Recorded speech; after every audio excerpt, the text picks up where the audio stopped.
샬롬 샬롬 샬롬 샬롬. 하나님 사랑합니다. 여러분 주 안에서 사랑합니다. 이레미야 29장 11절에서 13절 우리를 향한 하나님의 생각은 어떠하신지 오늘 함께 묵상해 봅니다. 마태복음 7장 11절에 보니까 너희가 악한 자라도 좋은 곳으로 자녀에게 줄 알거든 하고 말씀하시죠. 그런데 하물며 하늘에 계신 너희 아버지께서 구하는 자에게 좋은 곳으로 주시지 않겠느냐 이렇게 말씀하십니다. 오늘 본문인 예레미야 29장 11절에서 13절까지 말씀도 야훼 말씀이라 너희를 향한 나의 생각을 내가 안 하니 평안이요 재앙이 아니니라. 너희에게 미래와 희망을 주는 것이니라. 너희가 내게 부르짖으며 내게와 기도하면 내가 너희의 기도를 들을 것이요 너희가 온 마음으로 나를 구하며 나를 찾을 것이요 나를 만나리라. 그러니 악한 자라도 자녀가 무엇인가 좋은 것으로 달라고 했을 때 자식에게 좋은 것을 주신다라고 마태복음 7장 11절에서 말씀하신 그런 말씀과 같은 말씀이죠. 하물며 하늘에 계신 너희 아버지께서 구하는 자에게 좋은 것으로 주시지 않겠느냐. 이처럼 자녀들을 위한 부모의 생각은 대체로 모두 선합니다. 안타깝게도 이 세상에는 부모에 의해 피해를 입은 자녀들도 더러 있다는 사실을 부인할 수는 없죠. 대부분의 부모들은 자기 자녀를 사랑하기 때문에 할 수 있는 대로 잘 키우고 싶어하고 자녀가 장성한 후에도 여전히 떳떳한 사회인으로 살아가기를 바라고 도와주려고 합니다. 이것은 부모라면 누구나 그러하죠. 하나님께서는 우리 영의 아버지이시고 예수께서는 하나님을 일컬어 하늘에 계신 너의 아버지다 이렇게 말씀합니다. 그렇다면 하나님 아버지께서는 그의 자녀된 성도들을 위해서 무슨 생각을 하고 계실까요? 오늘 본문에 보니까 하나님께서 말씀하시기를 너희를 향한 나의 생각을 내가 안 하니 재앙이 아니고 평안이라고 말씀을 하시죠. 너희에게 미래와 희망을 주는 것이다 이렇게 말씀합니다. 이 구절은 너희를 향한 나의 계획을 내가 알고 있다. 그것은 너희에게 재앙을 주려는 것이 아니라 번영을 주고 너희에게 미래의 희망을 주려는 계획이다. 우리가 은혜롭고 복된 삶을 살아가려면 우리를 향한 하나님의 생각을 알아야 합니다.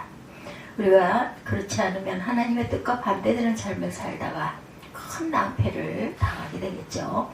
이제 우리를 향하신 하나님의 생각이 무엇인지 깊이 묵상해 보십시다. 첫 번째로 우리를 향한 하나님의 생각은 재앙이 아니고 평안입니다. 예레미야 선지자가 이 예언을 할 당시 유다 왕국은 바벨론 왕 느부갓네살에게 정복을 당하고 왕과 귀족들과 제사장들과 백성들이 포로로 끌려간 직후였어요. 유다의 문명이 이처럼 비참한 상태에 떨어진 것을 왕과 백성이 선지자들의 경고를 무시하고 하나님을 떠나 우상 숭배에 빠졌기 때문이다. 유다의 운명이 이처럼 변한 것은 이런 상태에 떨어진 것은 왕과 백성이 선지자들의 경고를 무시하고 하나님을 떠나 우상 숭배에 빠졌기 때문입니다.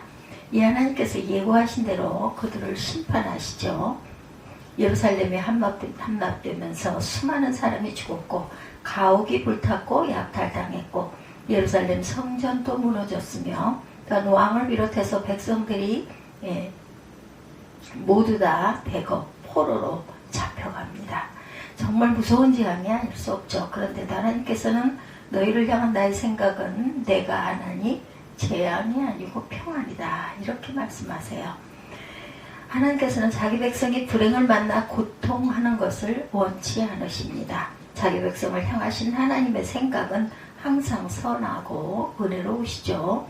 하나님께서는 악인을 심판하시나 그것을 기뻐하시는 것이 아니고 은혜는 기꺼이 내리지만 심판은 언제나 마지못해 어쩔 수 없이 행하신다라는 거죠. 에스겔 18장 23절에 나주 야훼가 말하노라 내가 어찌 악인이 죽는 것을 조금인들 기뻐하랴 그가 돌이켜 그 길에서 떠나 사는 것을 어찌 기뻐하지 아니하겠느냐 이렇게 말씀하세요. 에스겔 33장 11절에는 주 야훼의 말씀에 나의 삶을 두고 맹세하노니 나는 악인의 죽는 것을 기뻐하지 아니하고 악인이 그 길에서 돌이켜 떠나서 사는 것을 기뻐하노라. 이스라엘 족속아 돌이키고 돌이키라. 너희 악한 길에서 떠나라. 어찌 죽고자 하느냐 하셨다라고 말씀하세요. 그러기에 유다 백성이 범죄하고 멀리 떠났을 때 하나님께서는 안타까운 심정으로 너희가 어찌하여 매를 더 맞으려고 더욱 패역하느냐. 이사야 1.5절에 이렇게 말씀하십니다. 아담과 하와가 선악과를 따먹고 범죄했을 때 하나님께서는 동산 나무 사이에 숨어 떨고 있는 그들을 찾아오셔서 아담아 내가 어디 있느냐 이렇게 부르시죠. 모르고 부르셨을까요? 알고도 부르는 거예요. 이는 아담과 하와를 심판하기 위함이 아니라 생명을 버리고 사망의 길로 가는 그들에게 회개의 기회를 주시기 위함이라. 아담은 하와에게 책임을 떠넘기기에 급급하죠. 하나님이 주셔서 나와 함께하게 하신 여자 그가 그 나무 실과를 내게 주므로 내가 먹었나이다. 창세기 3장 12절이죠. 이 하나님께서 두 사람을 에덴 동산에서 쫓아내시고 아담에게는 평생 땀 흘려 수고하게 하셨고 하와에게는 해산의 고통을 더하십니다. 또 아담에게 너는 흙이니 흙으로 돌아가라 이렇게 말씀하세요. 아담은 범죄하고 회개치 않으므로 하나님의 징벌을 받게 됩니다. 그러나 하나님께서는 징벌을 내리시는 중에도 아담에게 긍휼 베푸기를 잊지 않으셨어요. 먼저 무화과 나무 잎을 대신해서 가죽옷을 지어 입히시고 구세주에 대한 약속을 주시죠. 내가 너로 여자와 원수가 되게 하고 너희 후손도 여자의 후손과 원수가 되게 하리니 여자의 후손은 내 머리를 상하게 할 것이요 너는 그의 발꿈치를 상하게 할 것이다. 창세기 3장 15절입니다. 이는 뱀을 저주하신 거지만 그 말씀에는 여자의 후손으로 오실 구세주에 대한 약속이 계시되어 있어요. 이처럼 하나님께서는 진노 중에도 긍휼을 베푸시는 분이다. 더구나 예수 그리스도를 믿어 하나님의 자녀된 성도들에게는 징벌조차도 최종적인 파멸을 막기 위한 하나님의 배려의 손길임을 우리가 알아야 되겠다. 그러게 히브리서 12장에 이와 같이 말씀하시죠. 10장 5장에 보면 내 아들아 주의 징계하심을 경히 여기지 말며 그에게 꾸지람을 받을 때 낙심하지 말라. 주께서 사랑하시는 자를 징계하시고 그의 받으시는 아들마다 채찍질 하시니라 하였으니 너희가 참으면 징계를 받기 위하면 하나님이 아들과 같이 너희를 대우하시나니 어찌 아비가 징계하지 않는 아들이 있으리요. 징계는 다 받는 것이거늘 너희에게 없으면 사생미사여 참 아들이 아니니라. 또 우리 육체의 아버지가 우리를 징계하여도 공경하거늘 하물며 모든 영의 아버지께서 더욱 복종하여 살려 하지 않겠느냐. 너희는 잠시 자기의 뜻대로 우리를 징계하였거니와 오직 하나님은 우리의 유익을 위하여 그의 거룩하심에 참여케 하시느니라. 무릇 징계가 당시에 즐거워 보이지 않고 슬퍼 보이나 후에 그로 말미암아 연단한 자에게는 의의 평강한 열매를 맺나니 그러므로 피곤한 손과 연약한 무릎을 일으켜 세우고 너희 발을 위하여 곧은 길을 만들어 저는 다리로 하여금 어그러지지 않고 고침을 받게 하라. 만약 하나님을 떠나 세속을 따라서 살아가는데도 징벌이 임하지 않고 만사 형통하다면 그 사람은 참으로 불행한 사람이죠. 그래서 하나님께서 그 사람에 관심을 두지 않으신다는 것과 같기 때문입니다. 성도들이 범죄하면 하나님께서는 어떤 식으로든 반드시 깨닫고 회개하게 하시기 위해 경고와 징계가 있게 마련입니다. 징계를 통해 회개하고 하나님께로 돌아오게 하는 것이 우리를 위한 하나님의 생각인 것이죠. 진정한 평강은 우리가 죄를 해결한 후에 비로소 누릴 수 있습니다. 그 근거를 이사야 48장 22절에 말씀하죠. 야훼께서 말씀하시되 악인에게는 평강이 없다 하셨느니라. 평안은 오직 사죄의 은총을 받은 성도들만이 누릴 수 있는 것이다. 야훼께서 말씀하시되 악인에게는 평강이 없다 하셨느니라. 평안은 오직 사죄의 은총을 받은 성도들만이 누릴 수 있는 거라는 거죠.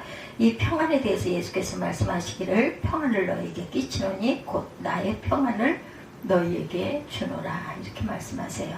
내가 너희에게 주는 것은 세상이 주는 것 같지 아니하니라. 너희는 마음의 근심도 말고 두려워하지도 말라. 요한복음 14장 27절 말씀입니다. 세상이 주는 평안은 일시적이고 조건부이기 때문에 쉬 변질되기 쉽다. 그러나 주께서 주시는 평안은 환경과 조건에 상관이 없고 누구도 빼앗아갈 수가 없다. 나 어느 곳에 있든지 늘 마음이 편하다. 주 예수 주신 평안함 늘 충만하도다. 너희 약속이 늘 평안해. 너희 마음속이 늘 평안해. 예, 너희 마음속이 늘 평안해. 너희 마음속이 늘 평안해. 악한 죄에 파도가 많으나 마음이 늘 평안해. 이렇게 우리가 찬양을 하죠. 늘 사느라면 역경과 시련의 밤을 만날 때가 많이 있습니다. 그러한 때에 주님 앞에 겸손히 자신을 돌아보고 주님과의 관계를 바르게 세우는 기회를 선용하시기 바랍니다. 우리가 당하는 시련이 다 범죄로 인한 것은 아니지만 인생의 밤을 지날 때는 마음을 낮추고 자신을 돌아보는 것이 반드시 필요합니다. 그와 동시에 하나님을 바라보고 긍휼을 구하시기 바라요. 그리할 때 하나님께서 환난을 이길 수 있도록 힘과 위로와 소망을 넘치게 부어주시죠. 첫 번째, 우리를 향한 하나님의 생각은 재앙이 아니라 평안이다. 두 번째로 우리를 향한 하나님의 생각은 우리 미래에 소망을 주려는 것입니다. 바벨론에 잡혀간 유다 백성은 깊은 절망에 빠져 있었겠죠. 그들은 스스로를 말라빠진 해골과 같다 이렇게 말합니다. 중병에 걸렸더라도 숨이 붙어 있으면 소생하기를 기대할 수 있지만 백골이 된 다음에는 살아날 소망이 없습니다. 그러나 사람은 할 수 없지만 하나님께서는 하실 수가 있으세요. 하나님께서 선지자 에스겔에게 큰 환상을 보여주시죠. 에스겔 37장에 보면 환상 중에 그가 어느 골짜기 가운데 서 있는데 사방에 뼈가 가득 널려 있어요. 게다가 그 뼈들은 아주 마른 상태였습니다. 그러나 에스겔 선지자가 하나님의 명을 받아 모든 뼈에게 대언하기를 너희 마른 뼈들아 야훼 말씀을 들을지어다. 주 야훼께서 이 뼈들에게 말씀하시기를 내가 생기로 너희에게 들어가게 하리니 너희가 살리라. 너희 위에 힘줄을 주고 살을 입히고 가죽으로 덮고 너희 속에 생기를 두리니 너희가 살리라. 또 나를 야훼인 줄 알리라. 이렇게 말씀하시죠. 대언할 때 소리가 나고 움직이더니 이 뼈 저 뼈가 들어맞아서 뼈들이 서로 연락하고 또 보니 그 뼈에 힘줄이 생기고 살이 오르며 그 위에 가죽이 덮여 완전한 사람의 모양이 됩니다. 그러나 아직 생기가 없어 죽은 상태였어요. 그렇죠? 그러나 다시 에스겔 선지자가 하나님의 명을 받아 대언하기를 주 야훼의 말씀에 생기야 사방으로부터 와서 이 사망을 당한 자에게 불어서 살게 하라 하셨다 하였더니 생기가 그들에게 들어가니 그들이 곧 살아 일어나 서는데 극히 큰 군대가 되었다라 이렇게 증거합니다. 이 환상은 하나님께서 바벨론에서 포로 생활하는 유다 백성들을 해방시키시고 고토에 돌아와서 다시금 나라를 세우게 하실 것을 보여주신 예시이죠. 하나님께서 예레미야 선지자에게 희망의 계시를 주세요. 나 야훼가 이같이 말하노라. 바벨론에서 70년이 차면 내가 너희를 권고하고 나의 선한 말을 너희에게 실행하여 너희를 이곳에서 돌아오게 하리라 이렇게 말씀합니다. 유대인들은 이 예언을 통해 소망을 가지고 자포자기 상태에서 일어서서 성실하게 살려고 힘쓰죠. 하나님의 말씀에 순종해서 거처할 집을 짓고 밭을 이루고 그 열매를 먹고 결혼하여 자녀를 생산하는 등 희망찬 미래를 바라보고 열심히 살게 되었어요. 70년 포로로 잡혀간 그들의 입장에서 보면 대단한 긴 세월입니다. 그러니 고국으로 돌아갈 소망이 있으므로 낙심치 않고 인내할 수 있었던 것은 이 소망 때문에 인내할 수 있었겠죠. 희망을 가진 사람은 어떤 어려움도 능히 이겨낼 수가 있습니다. 그러니까 희망을 가진 사람은 노인이라도 젊은이처럼 살아갑니다. 반면 소망을 상실한 사람은 소년과 청년이라도 무기력한 나날을 보낼 수밖에 없겠죠. 사무엘 울만이라는 시인은 말하기를 나이를 더해가는 것만으로 사람은 늙지 않는다. 이상을 잃어버릴 때 비로소 늙는다. 세월은 피부의 주름살을 늘려가지만 열정을 잃으면 마음이 시들어버리죠. 고뇌, 공포, 실망에 의해서 기력은 땅을 기고 정신은 먼지가 된다 이렇게 말합니다. 하나님으로부터 아름다운 희망, 기쁨, 용기, 힘의 영감을 받은 한 그대는 젊다 하고 말해요. 성도들의 특권은 죄악의 아무런 형편에서도 하나님을 의지하여 희망을 붙들 수 있다는 것입니다. 이 지구상의 수많은 사람 중에 하나님께서 저와 성도님들을 불러서 자기 백성 삼으신 까닭은 무엇일까요? 또한 매일같이 성령으로 인도하시고 때를 따라 깨닫게 하시고 징계하시는 까닭이 무엇일까? 그것은 우리로 하여금 하나님을 경외하며 평안과 소망 가운데 살게 하려는 것이죠. 그런 제가 아무것도 염려하지 말고 두려워하지 말아라. 성도들을 향한 하나님의 생각은 재앙이 아니고 평안이고 성도들의 삶 가운데 희망을 주려는 것임을 절대로 잊어서는 안 됩니다. 자녀들을 위해서 염려하지 말고 그들의 미래를 하나님께 맡기십시오. 지금 우리나라의 부모들은 자녀들의 교육 문제에 얼마나 마음을 쓰고 있는지 몰라요. 그러나 자녀에게 공부만 강요한다고 잘 되는 것이 아님을 우리가 알아야 되겠다. 주 안에서 자녀들을 양육해야 합니다. 어려서부터 창조주 하나님을 경외하도록 가르치고 공부하는 것도 하나님의 영광을 위해서 하는 것이라고 말해 주어야 돼요. 그럴 때 오늘 말씀에 우리의 자녀들에게도 해당이 된다는 거죠. 곧 우리 자녀들을 향하신 하나님의 생각은 재앙이 아니라 평안이고 그들에게 소망을 주려는 것임을 잊지 말기 바랍니다.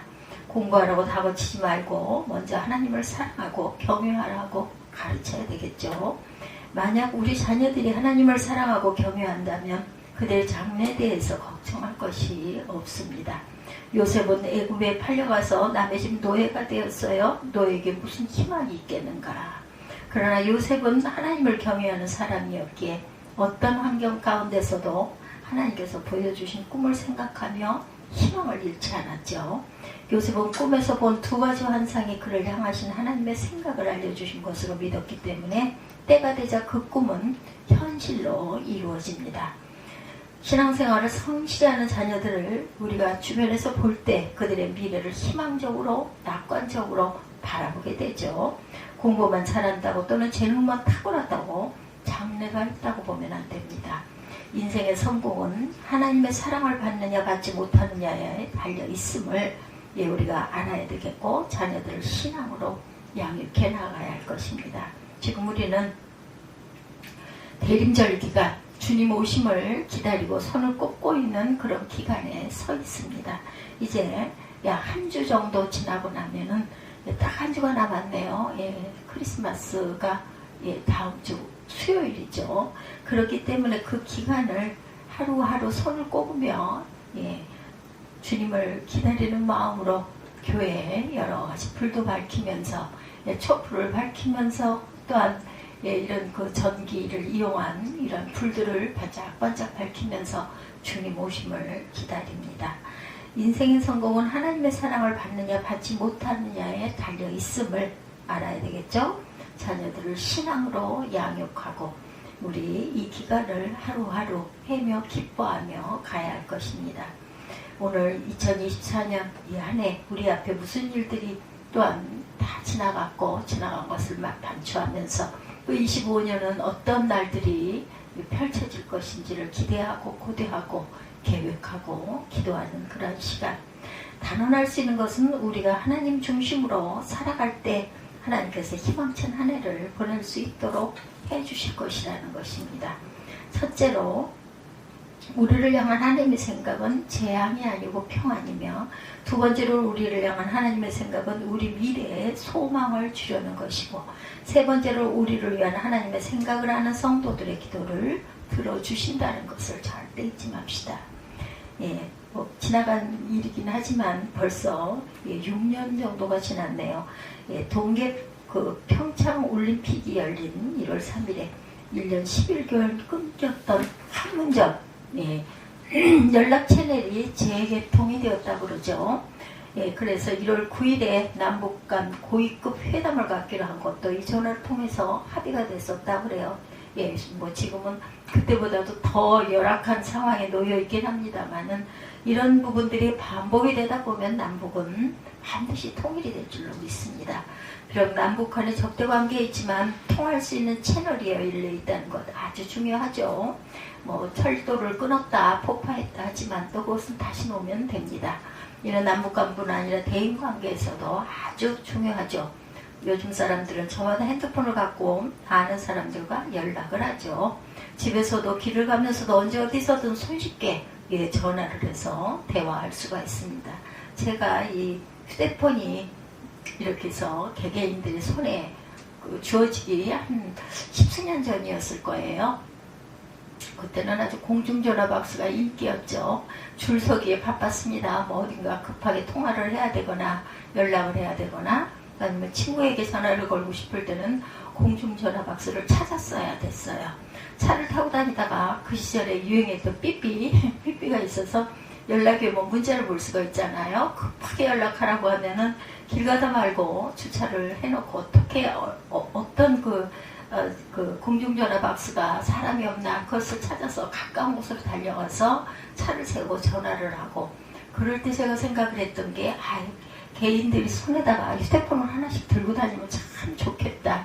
그리고 얼마 후에 카폰이라는 게 나와가지고 자동차에다가 그 전화기를 놓을 수 있는 그런 그 채널이 나왔었습니다. 뭐 육중하고 지금 휴대폰에다는 기기바가 아니었지만 비싸기도 엄청 비쌌고 무겁기도 굉장히 무거웠죠. 그래서 카폰들을 사용하고, 그러다가 이제는 뭐 꼬마들도 휴대폰을 하나씩 들고 다니잖아요. 예, 뭐 유치원 다니는 아이들도 다 휴대폰들은 들고 다닙니다. 그래서 제가 그런 생각을 했어요. 그런 날이 올 수 있었으면 좋겠다 했더니 이렇게 그런 날이 왔구나. 좀 감개가 무량하죠. 지나간 일을 생각하면. 그러나 핸드폰에 등록된 전화번호는 많지만 정작 어려운 일을 만났을 때 도움을 청할 수 있는 사람은 그리 많지가 않습니다. 사람들은 어려운 처지에 놓인 사람에 대해 전화받기를 꺼려합니다. 왜냐하면 선뜻 도움을 주지 못하는 것이 미안하기도 하고, 요청을 받는 것 자체가 거절할 수도 없고, 그렇다고 들어줄 수도 없고 아주 불편하죠. 피하고 싶죠. 이는 부모 자식 간에도 마찬가지. 도와줄 여유가 있으면 상관이 없는데 그렇지 못할 때는 그런 전화가 반갑지가 않습니다. 그러나 하나님께서는 성도들이 도움을 청할 때 부담스럽게 생각하지 않으시죠. 오히려 말씀하시기를 너희는 내게 부르짖으면 와서 내가 부르짖고 와서 내게 기도하면 내가 너희들을 들을 것이요 너희가 전심으로 나를 찾고 찾으면 나를 만나리라. 이렇게 말씀하십니다. 전능하신 하나님께서 우리의 기도를 들어주시는 것처럼 위대하고 은혜로운 일이 어디 있겠는가.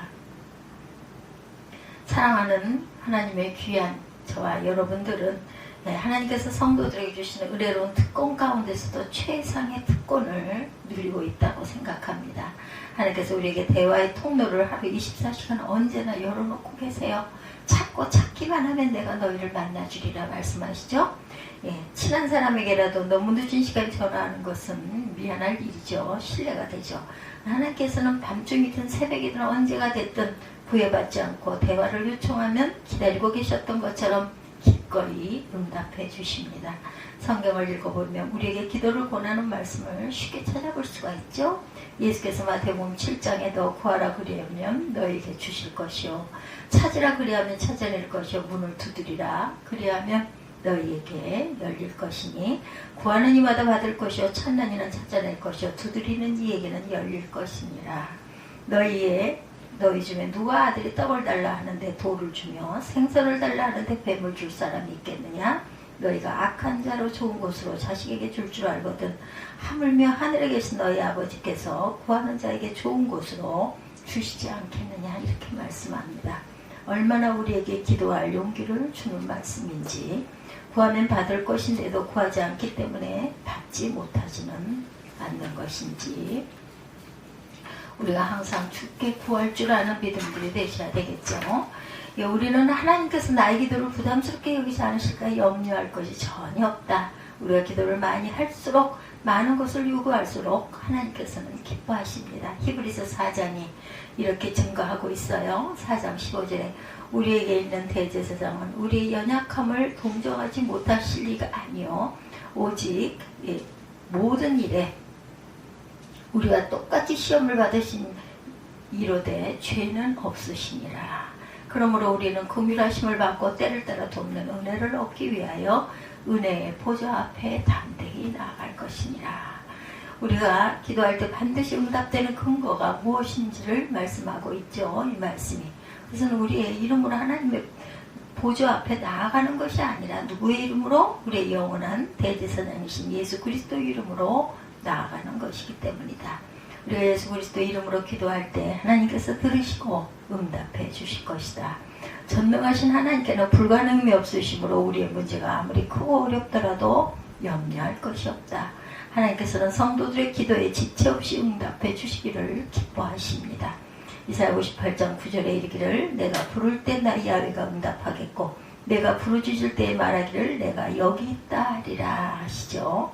그뿐 아니라 우리가 전심으로 하나님을 찾고 찾으면 우리를 만나주겠다고 그러세요.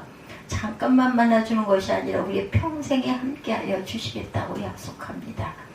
푸른 풀밭 쉴만한 물가뿐만 아니라 사망의 음침한 골짜기를 지날 때도 동행해 주시겠다. 그러므로 우리는 다윗의 고백같이 우리의 평생의 하나님의 선하심과 인자하심이 정녕 우리를 따르는 것을 체험하게 되는 것이다.